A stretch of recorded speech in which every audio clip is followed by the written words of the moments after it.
자, 부처님의 위대한 삶의 여정을 따라가는 붓다로드 붓다 순례 시간입니다. 오늘 말씀드릴 내용은 수자타의 우유죽 공양 이야기, 그리고 인생의 참다운 가치는 무엇인가, 노력인가, 운빨인가와 관련된 이야기 잠깐 해드리도록 하겠습니다. 제가 그런 얘기 하는 거 있어요. 그러니까는 언뜻 생각하기에는 노력하는 게 참 중요한 것 같다라고 하지만 인생의 대부분은 노력이 아니고 타고나는 거예요. 그리고 실제로 지금보다 옛날 사람들이 그게 더 있었죠. 왜냐하면 내가 귀족으로 태어났어. 나는 그냥 일반인으로 태어났어. 내가 노비로 태어났어. 노비로 태어나면 뭐 아무리 머리가 좋은들 뭐 하겠어요. 키가 크게 타고난 사람, 작게 타고난 사람, 뭐 방법이 없어요. 노력한다고 운동한다고 그게 막 커지지 않아요. 그래서 그리고 그게 지금은 시대적 인식하고도 굉장히 중요한데 지금은 키 큰 사람을 선호해요. 그런데 예전에는 그렇지 않았습니다. 예전에는 키 큰 멀대 뭐 이런 식으로 메가리가 없고 뭐 이렇게 했죠. 근데 지금은 늘씬늘씬하고 이런 거 좋아하잖아요. 그러니까 지금 커야지 조선시대 때 컸으면 놀림 받는 거예요. 그 시대적 인식이라는 게 다 있다니까요. 미감도 그런 거고 다 마찬가지예요. 그래서 오늘날도 타고난 게 이렇게 중요한데, 그래서 제가 그런 얘기 하잖아. 차원으로 태어나면 인생 편한 거고, 그 다음에 천재적인 머리로 태어났어. 예를 들어 IQ 160으로 태어났어. 그러면 인생이 또 편한 거요. 타고나는 게 참 중요해. 그리고 지금보다 더 중요한 시절이 예전에 신분제가 있던 시절이라고 보시면 되고, 그때는 뭐 잘못 내려가면 잘 보고 내려가야 된다. 구멍 잘 보고 내려가야 된다. 조선시대 때도 천민으로 태어나면 피 없는 거예요. 그냥. 지금도 마찬가지지. 아무리 머리 좋고 잘생기게 태어나서 뭐에 콩고, 우간다 이런 태어나면 뛰어다니는데 좀 더 유리하겠지. 뭘 할 수 있겠어.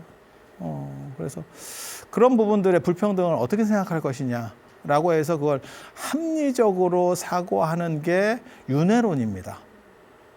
지금 당장 경기가 시작됐다라고 얘기하면, 이렇게 시작됐다라고 얘기하면 왜 누구는 여기서 출발하고 누구는 여기서 출발하고 누구는 여기서 출발하느냐라고 하는 논점을 해결할 수 없기 때문에, 그리고 그거를 신이 그렇게 했다. 태어났더니 부모님은 다 어디 가셨고 할머니 계시고 동생이 있고, 야, 앞길이 안 보인다. 노력하고 열심히 하면 잘 사는 거 아니냐. 알바해서 월세 내기 바쁜데 뭘 해. 아니 그렇잖아.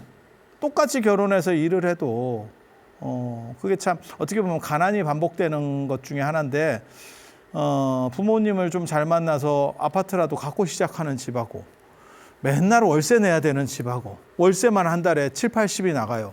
그러면 같은 월급을 받아서 삶의 질 자체가 좋아질 수가 없지, 이게. 그러면 내가 이 문제를 해결하기 위해서 진짜 안 먹고 안 쓰고 진짜 절약해서 내가 그거를 따라가겠다. 따라가지. 근데 골병도 따라간다. 그리고 인생이라는 게 다 즐길 시기가 있어. 그때마다 시기에 맞는 것들을 해야 되는데 그걸 다 놓쳐요. 그러면 삶의 가치가 완전히 이렇게 뭐라 할까, 결핍되어 있다 할까, 약간 피폐되어 있는 느낌이 되는 거지. 그러니까 가본 데도 없고 자기는 뭐 해본 것도 없어. 그리고 그런 걸 왜 해야 돼요? 그런데 실제로는 그게 다 필요한 부분이에요. 인간의 행복이라고 하는 거는 물질적 우위를 조금 더 점하는 것보다 내가 어떻게 내 관계적인 것들이나 경험적인 것들을 잘 조율하느냐와 관련된 그 부분이 굉장히 크거든요. 그래서 그런 부분들이 있기 때문에 그걸 어떻게 할 수 있겠냐.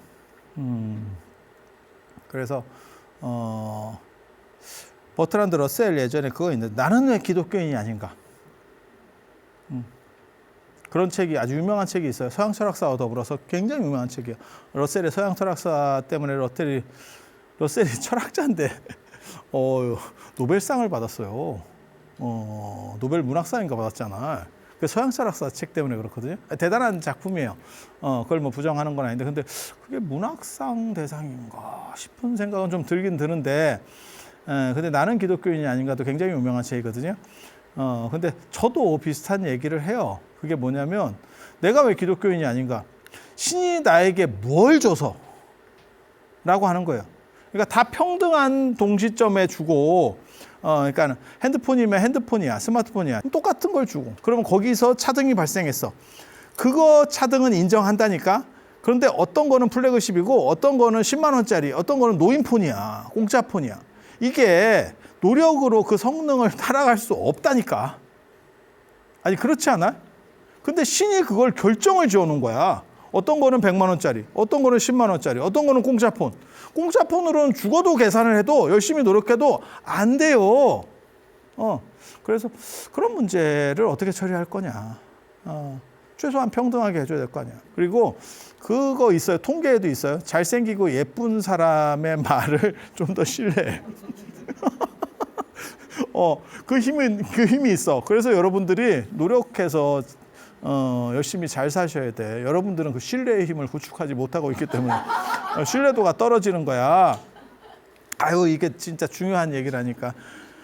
왜 이 얘기를 하느냐? 인생 한 방이나 이런 인과론과 어긋나는 얘기를 해주려고. 그 대표적인 사람이 수자타예요. 수자타. 그래서 불교는 신이 만약에 그 불평등을 결정한다.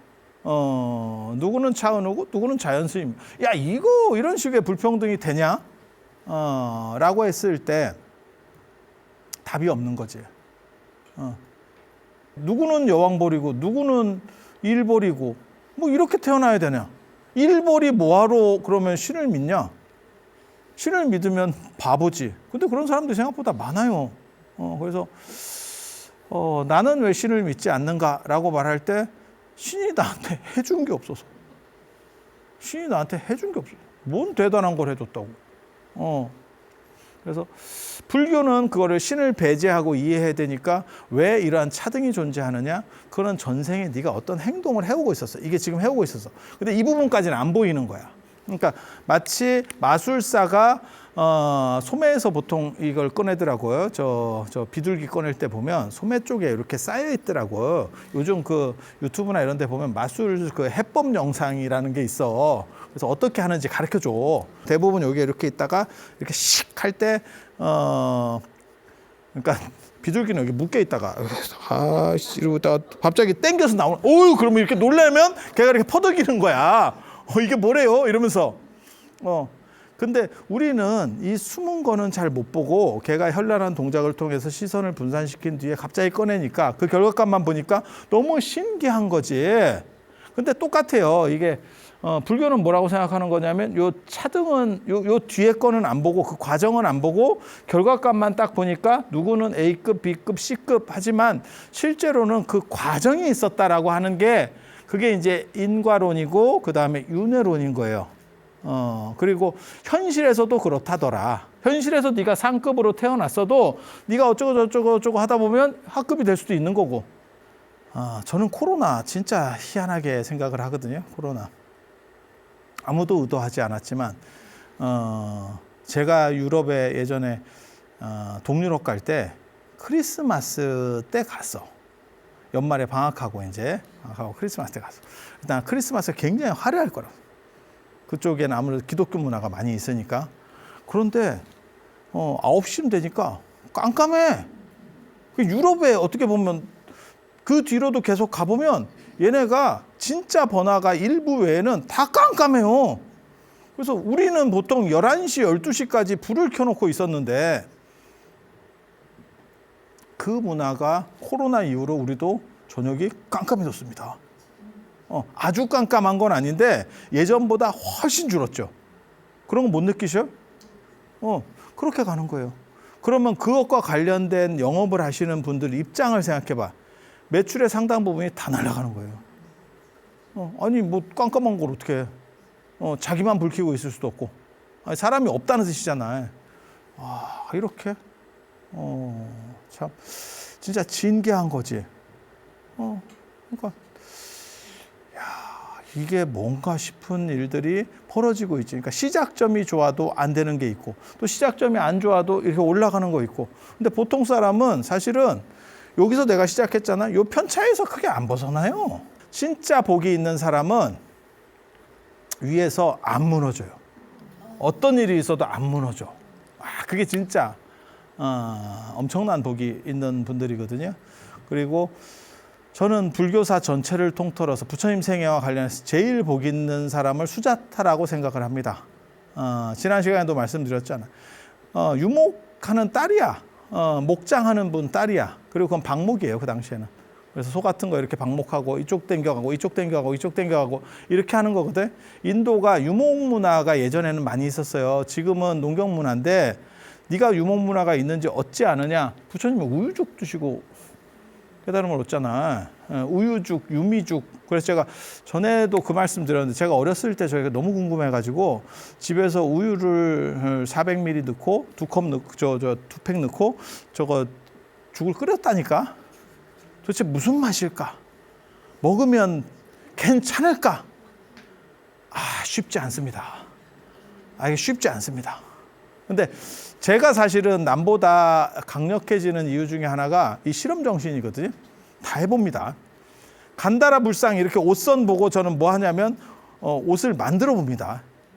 그리고 왜 저 옷선이 나올까? 안 만들어 보면 관념적으로만 보면 그게 잘 안 보여요.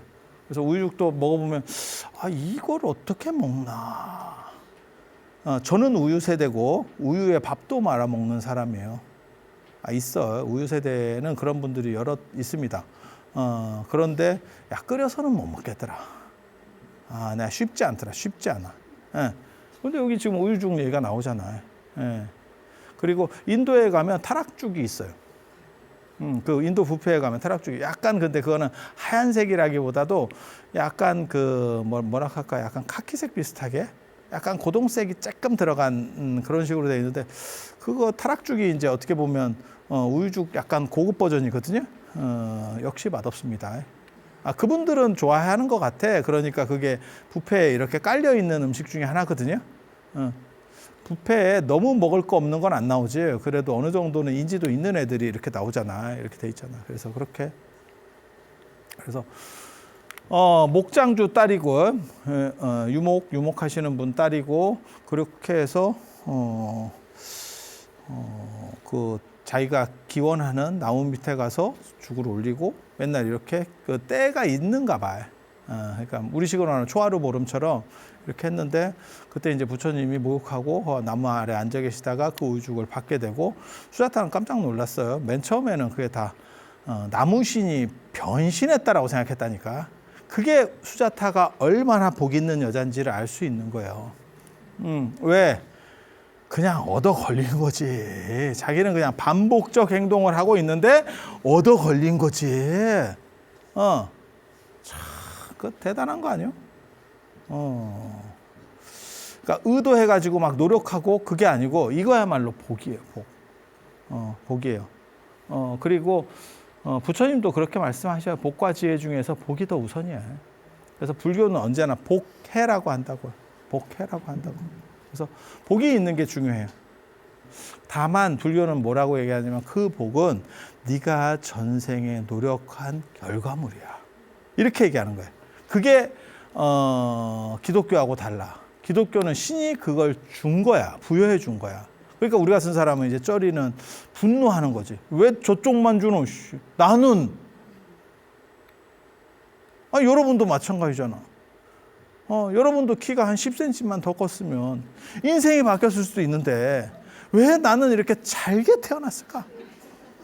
이렇게 잔잔바리가 돼가지고 계속 이렇게 우리 성지순례 가면 거 있잖아. 제가 오늘 12,000보나 걸었어요. 그러면 옆에 있는 보살님이 전 18,000보예요. 이러면서 나는 인솔자니까 내가 더 걷는데 도대체 걸음이 어떻길래?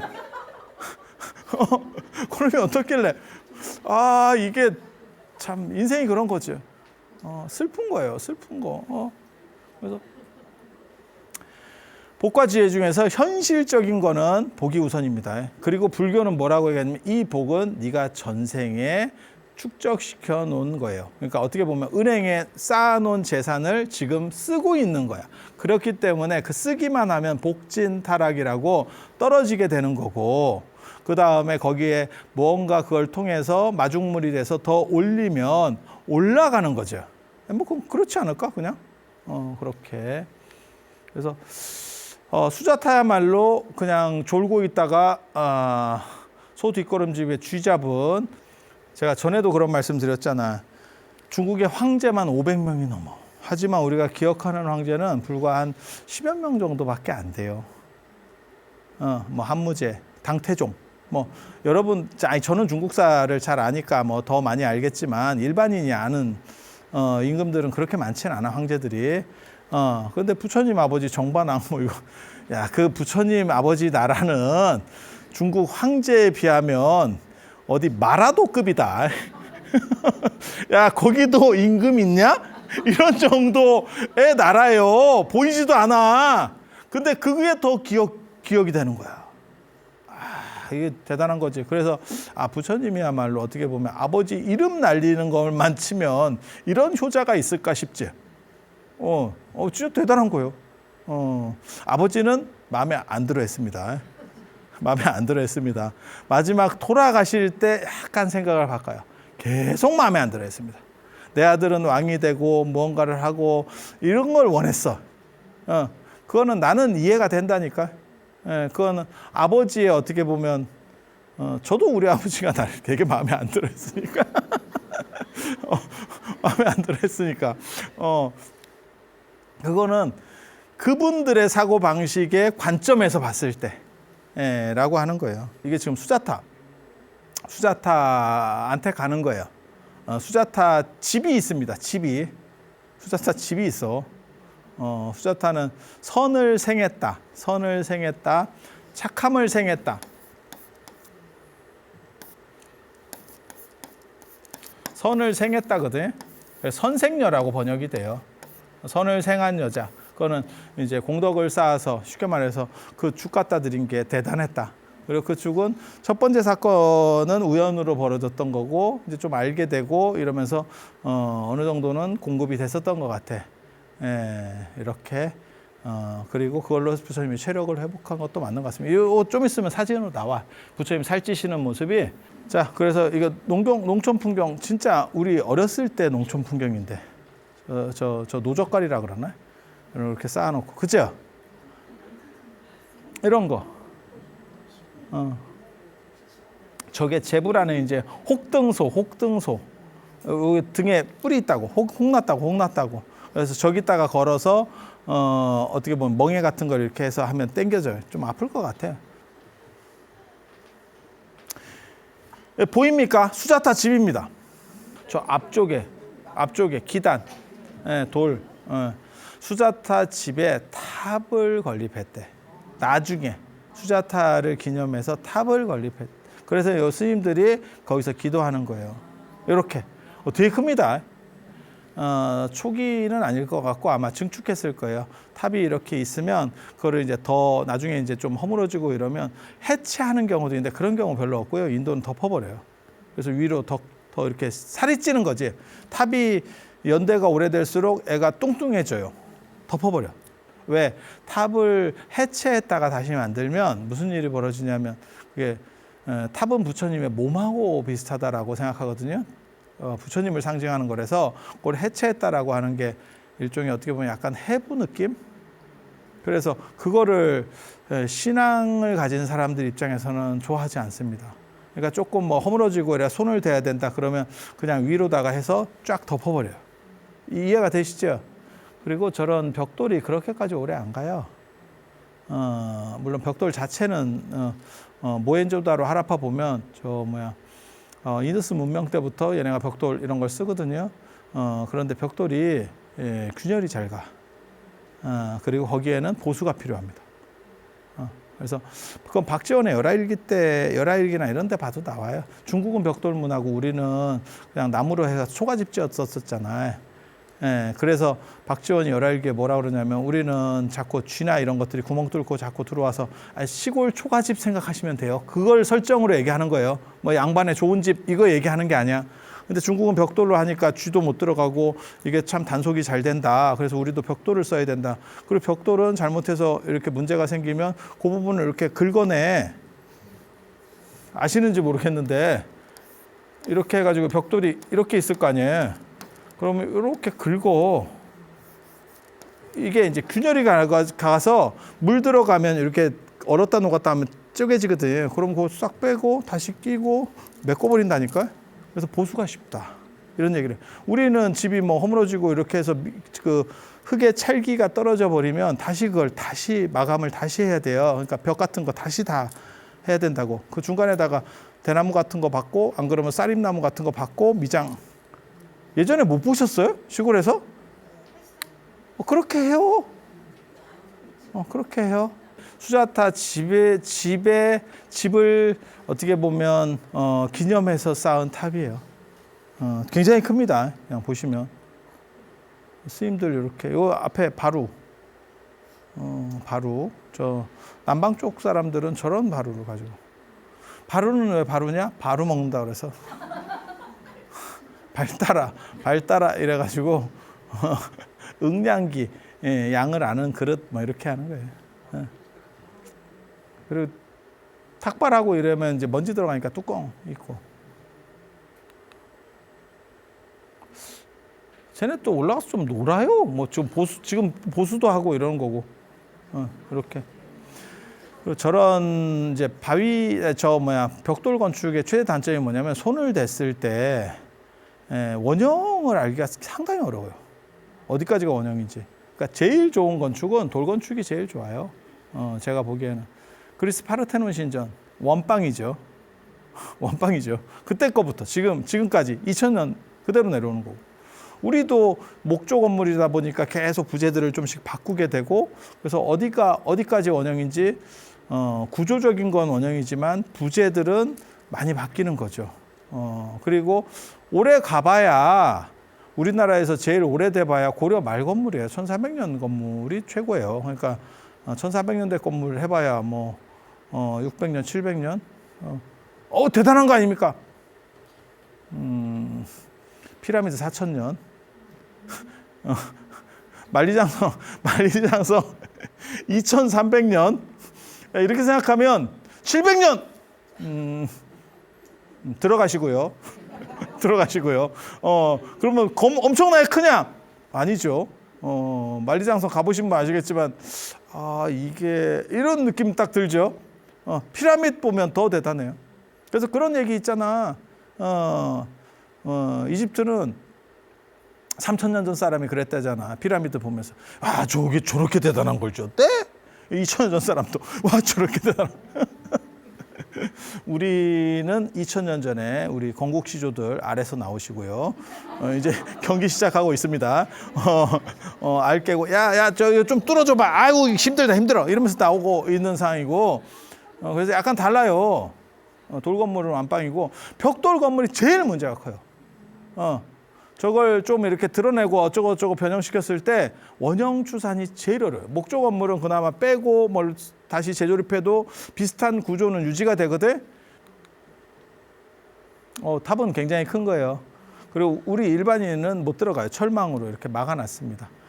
철망 우리 아시는 그 옛날 그 철망 있어요. 발 3개 달린 거 이렇게 꽈갖고 이렇게 쭉 이렇게 돼 있는 거 그걸로. 손 안 대는 게 차라리 나아. 안 대놓으면 나중에라도 뭘 할 건데 인도는 중국보다 훨씬 떨어져요.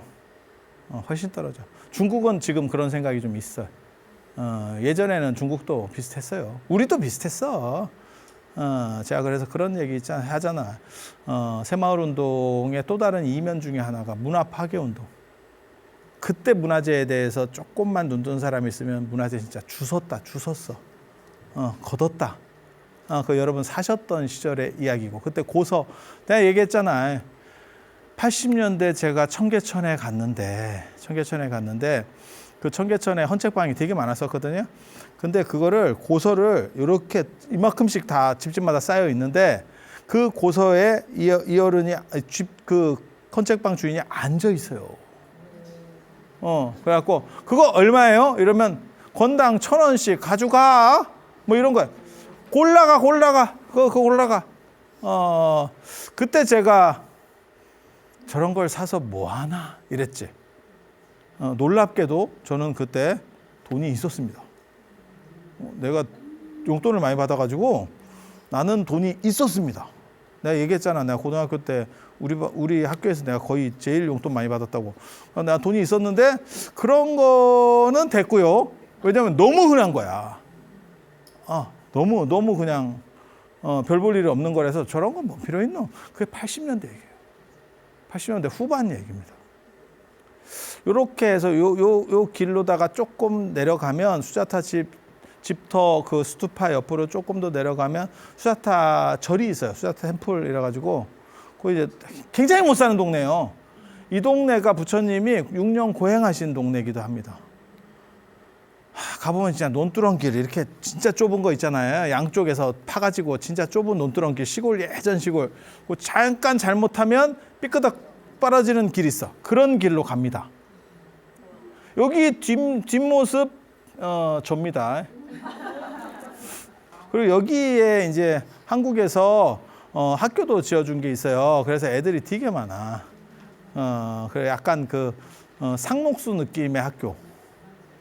막 그래 애들 막 뛰어다니고 그래서 보통 이제 볼펜 같은 거 갖고 가면 여기서 줘요. 근데 진짜 무지하게 갖고 가야 된다. 끝도 없이 온다. 끝도 없이 와. 그리고 주면 포위당해요. 포위당해. 이렇게 나눠주려고 그러면 애들이 쫙 포위해. 그럼 던지고 도망가야 돼. 던지고 도망가야 돼. 그리고 애들이 왜 나는 안 줘요? 여기서 예를 들어서 내가 30개 갖고 왔어. 30개 줘도 끝도 없이 온다니까? 그런데 그 또 눈빛이 죽음이 안 해. 죽음이 안 해. 이거 보리수 여기 지금 이제 절로 들어온 거예요. 그리고 여기 보면 저런 거 많이 있어요. 인도에는 저런 거. 저 안쪽에 원래 나무가 있었던 거예요. 나무로 해서 이렇게 블럭 벽돌로 이렇게 만들어놨어. 나무 밑동을. 그게 염소나 소가 자꾸 뜯어먹어가지고 나무가 안 커. 그래서 못 먹게 이렇게 묘목 심어놓고 되게 재밌어. 요게 이제 부처님 봐봐. 이 소 나왔지. 앞에 소 있지. 그리고 이제 지금 우유죽 이렇게 저 가운데 부처님 봐봐. 그거 잘 봐봐. 그러면 굉장히 마르셨잖아. 이렇게 지금 고행.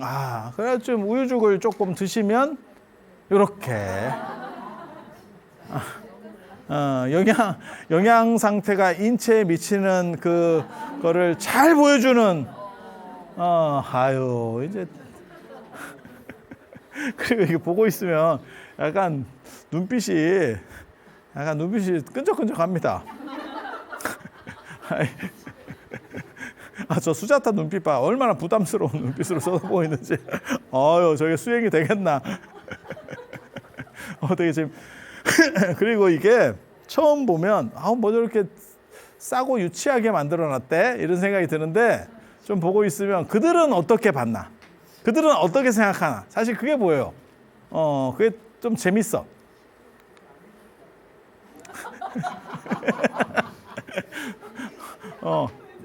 누가 꼬공냥 올렸다. 무릎 꿇고 받아주세요 이렇게. 자, 이게 뭔지 아세요?